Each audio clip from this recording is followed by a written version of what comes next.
জগন্নাথ মন্দিরে প্রতি সপ্তাহে পুরোহিতরা মূর্তির গায়ে এমন কি লাগায় যার জন্য মন্দিরের দরজা 4 থেকে 5 ঘন্টার জন্য বন্ধ করে দেওয়া হয়। আসলে আমাদের জগন্নাথের মূর্তি কাঠ দিয়ে তৈরি, যা সময়ের সাথে সাথে ক্ষয় হয়ে যেতে পারে। তাই জগন্নাথ মন্দিরে প্রতি সপ্তাহে এক বিশেষ আচার অনুষ্ঠিত হয়। কাহিনী হিসেবে পুরোহিতরা বলেন, উড়িষ্যার সাওরা নামে এক আদিবাসী সম্প্রদায় যখন নীলমাধবের পূজা করত, তখন তারা লক্ষ্য করে যে আবহাওয়ার পরিবর্তনের কারণে ভগবানের মূর্তি ক্ষতিগ্রস্ত হচ্ছে।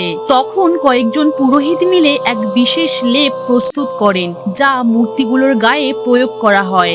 এই প্রক্রিয়াটি শ্রীমুখ সিঙ্গার নামে পরিচিত। এই আচার চলাকালীন মন্দিরের দরজা 4 থেকে 5 ঘন্টার জন্য বন্ধ করে দেওয়া হয়। এরপর পুরোহিতরা ভগবানের মূর্তিগুলোকে সেই লেপ দিয়ে সিঙ্গার করেন। এর ফলে মহাপ্রভুর 3টি মূর্তি আবারও নতুনের মতো সজীব ও সতেজ হয়ে ওঠে।